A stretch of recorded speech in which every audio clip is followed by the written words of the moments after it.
सप्तमस्कन्धः अथ 360तमोऽध्यायः 63rd chapter from sloka 34. Shri Rudra uvaच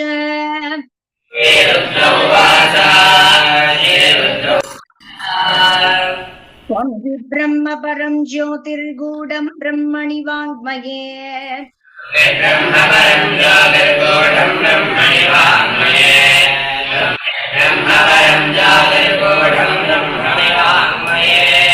पश्यन्त्यमलात्मान आकाशमिव केवलम्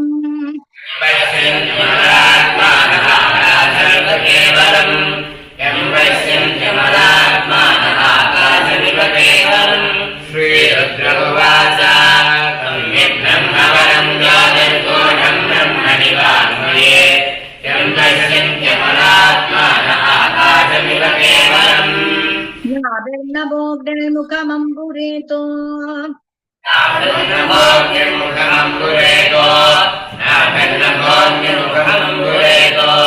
योषीष्टमाशा श्रुतिरङ्घ्रिरूर्वी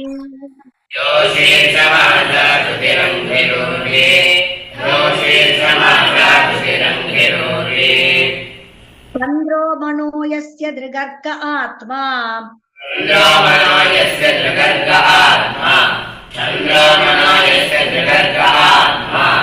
अहं समुद्रो जठरं भुजेन्द्रः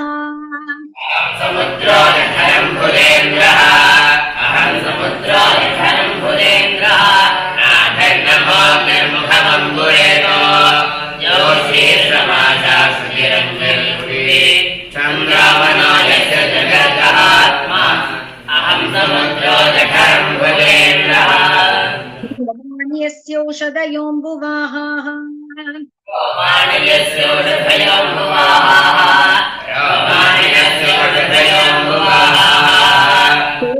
विरिञ्चो दिशना विसर्गः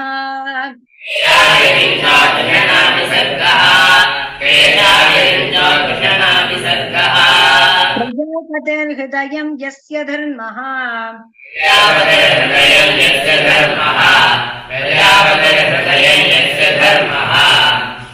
भवान् पुरुषो लोककल्पः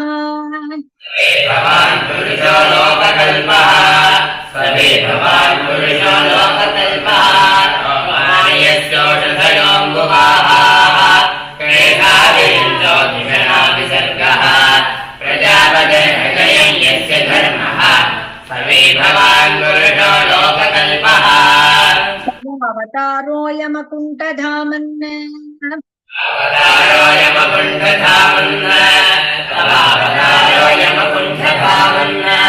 धर्मस्य गुप्त्ये जगतो भवाय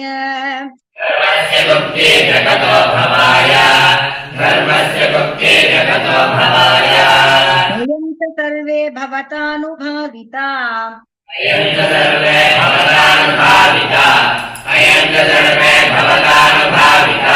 विभावयामो भुवनानि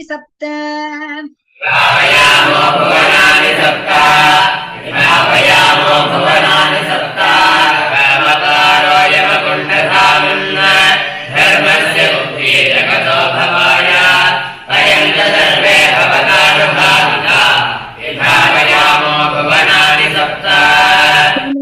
आद्यः पुरुषो द्वितीयः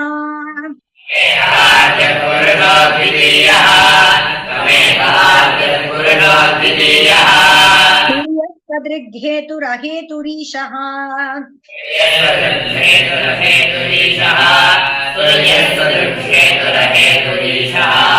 प्रतीयसेथापि यथा विकारम्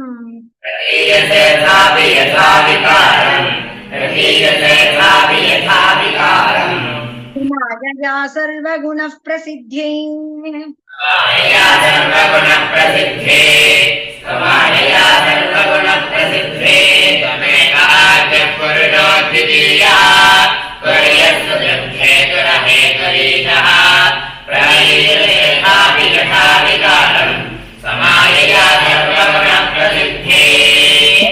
सूर्यः पिहितश्चायया स्वया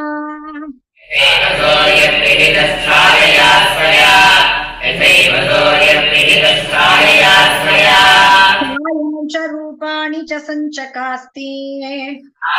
रूपाणि च सञ्चकास्ति छायान्तरूपाणि च सञ्चकास्ति एवं गुणेनापि हितो गुणान् त्वम् एवं गुणेनापि हितो गुणान् त्वम् एवं गुणेनापि हितो गुणान् त्वम् आत्मप्रदीपो गुणिनश्च भूमन् आत्मप्रदीपो गुणिनश्च भूमन् आत्मप्रदीपो गुणिनश्च भूमन् तथैवतो यत्पिहितश्चायया स्वया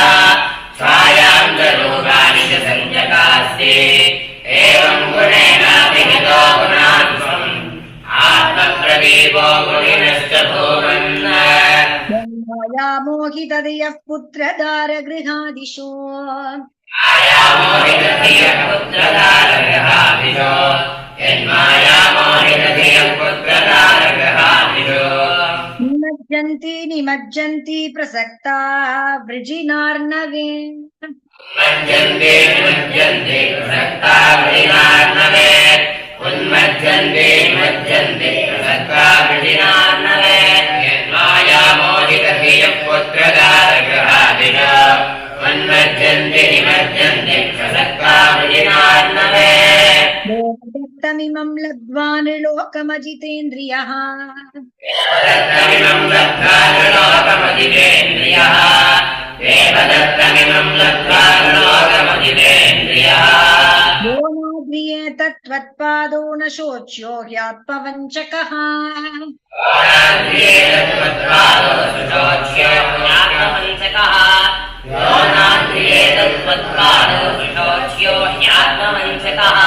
देवदत्तमिमं लब्ध्वा नृलोकमजितेन्द्रियः यो नाद्रियेत त्वत्पादो शोच्यो ह्यात्मवञ्चकः यस्मिन् विसृजते मत्यम् आत्मानं प्रियमीश्वरम् विसृजते मध्यमात्मानं प्रियमीश्वरम् यस्त्वां विसृजते मध्यमात्मानं प्रियमीश्वरम् विपर्यय इन्द्रियार्थार्थं विषमत्यमृतं त्यजन् विपर्येन्द्रियार्थार्थं विषमत्यमृतं त्यजन् विपर्येन्द्रियार्थार्थं विषमत्यमृतं त्यजन् यस्त्वां विसृजते मध्य आत्मानं प्रियमीश्वरम् विपर्येन्द्रियार्थार्थं विषमत्यमृतं त्यजन् अहं ब्रह्मात विबुधा मुनयः चामलाशयाः ब्रह्मादविबुधामयः कामलाशयाः अहं ब्रह्मादविबुधामयः कामलाशयाः सर्वात्मना प्रपन्नास्त्वामात्मानं प्रेष्टमीश्वरम् सर्वात्मना प्रपन्ना स्वात्मानं प्रेष्ठमीश्वरम् सर्वात्मना प्रपन्ना स्वात्मानं प्रेष्ठमीश्वरम् अहं ब्रह्मादविबुधामयः कामलाशयाः सर्वात्मना प्रपन्ना स्वात्मानं प्रेष्ठमीश्वरम् जगस्तित्युदयान्तहेतुम्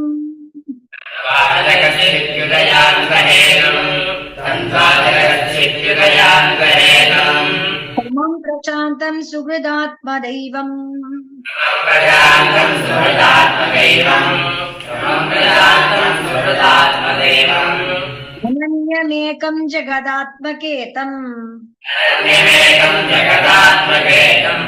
अनन्यमेकं जगदात्मकेतम् भवापवर्गाय भजाम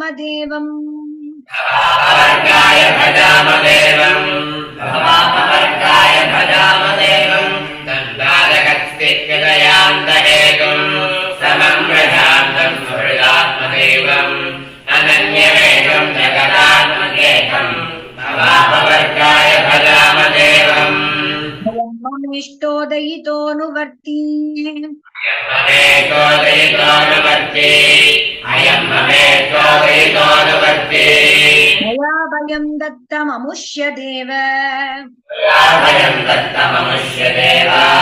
मया भयं दत्तमनुष्यदेव सम्पाद्यतां तद्भवतः प्रसादो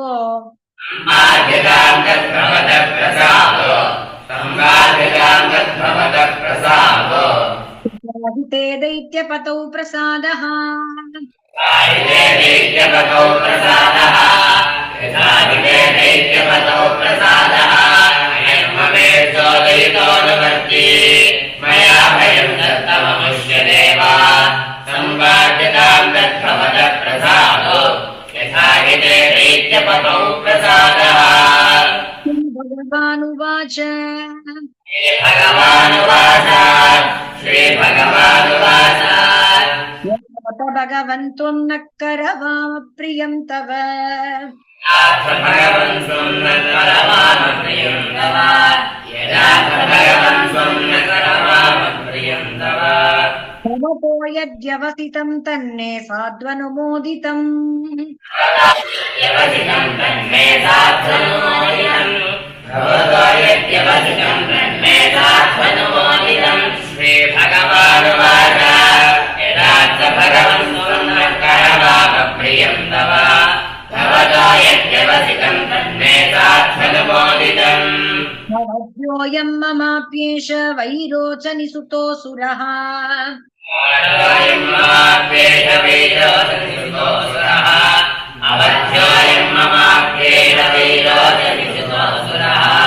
प्रह्लादाय वरो दत्तो न वध्यो मे तवान्वयः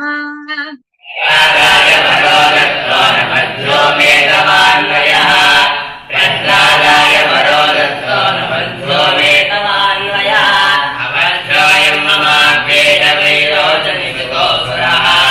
प्रह्लादाय वरो दत्तो न वध्यो मे तवान्वयः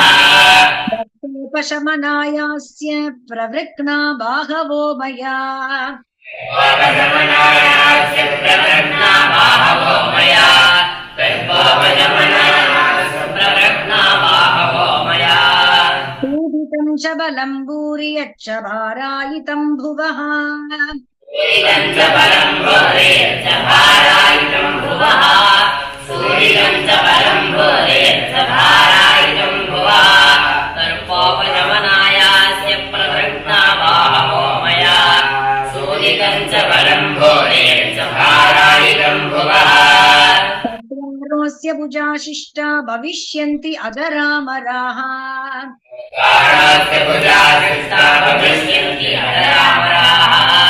चत्वारोऽस्य भुजाशिष्टा भविष्यन्ति अजरामराः पार्षदमुख्यो भवतो न कुतश्चित् भयोऽसुरः पार्षदमुख्यो भवतो न कुतश्चित् भयोऽसुरः पार्षदमुख्यो भवतो न कुतश्चित् भयोऽसुरः चत्वारोऽस्य भुजाशिष्टा भविष्यन्ति अजरामराः पार्षदमुख्यो भवतो न कुतश्चित् भयोऽसुरः इति लब्ध्वा भयं कृष्णं प्रणम्य शिरसा सुरः लब्ध्वा भयं कृष्णं प्रणम्य शिरसा सुरः इति लब्ध्वा भयं कृष्णं प्रणम्य शिरसा सुरः प्रद्युम्निं रथमारोप्य स वध्वा समुपानवत् प्राद्युम्निं रथमारोप्य समद्धा समुपानयत प्राद्युम्निं रथमारोप्य समद्धा समुपानयत इति लब्ध्वा भयं कृष्णं प्रणम्य शिरसा सुरः प्राद्युम्निं रथमारोप्य समद्धा समुपानयत वक्तुर्हिण्या परिवृतं सुवासः समलङ्कृतम् अक्षोहिण्या परिवृतं सुवासः समलङ्कृतम् अक्षोहिण्या परिवृतं सुवासः समलङ्कृतम् सपत्नीकं पुरस्कृत्य ययौ रुद्रानुमोदितः सपत्नीकं पुरस्कृत्य ययो रुद्रानुमोदितः सपत्नीकं पुरस्कृत्य ययो रुद्रानुमोदितः अक्षोहिण्या परिवृतं सुवासः समलङ्कृतम् सपत्नीकं पुरस्कृत्य ययो रुद्रानुमोदितः राजधानीं समलङ्कृतां ध्वजैः स्वराजधानीं समलङ्कृतां ध्वजैः स्वराजधानीं समलङ्कृतां ध्वजैः सतोरणैः युक्षितमार्गचत्वराम् तोरणैः रुक्षितमार्गचत्वराम् सतोरणैः रुक्षितमार्गचत्वराम् विवेकशङ्कानकदुन्दुभिस्वनैः विवेकशङ्कानकदुन्दुभिस्वनैः विवेकशङ्कानकदुन्दुभिस्वनैः अभ्युद्यतः पौरसुहृद्विजातिभिः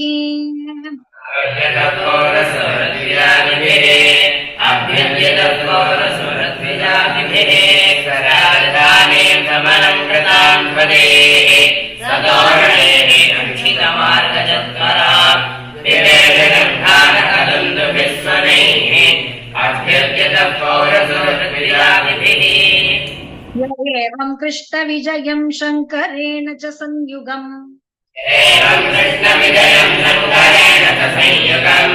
एवं कृष्णविजयं शङ्करेण च संयुगम् संस्परे प्रातरुत्थाय न तस्य स्यात् पराजयः प्रातरुत्थाय न तस्य स्यात् पराजयः संसरे प्रातरुत्थाय न तस्य स्यात् पराजयः एवं कृष्णविजयं शङ्करेण च संयुगम् संसरे प्रातरुत्थाय न तस्य स्यात् पराजयः श्रीमद्भागवते महापुराणे पारमहंस्यां संहितायां दशमस्कन्धे श्रीमद्भागवते महापुराणे पारमहंस्यां संहितायां दशमस्कन्धे इति श्रीमद्भागवते महापुराणे पारमहंस्यां संहितायां दशमस्कन्धे उत्तरार्धे अनिरुद्धानयनं नाम त्रिषष्टितमोऽध्यायः उत्तरार्धे नाम त्रिषष्टितमोऽध्यायः उत्तरार्धे अनिरुद्धानयनं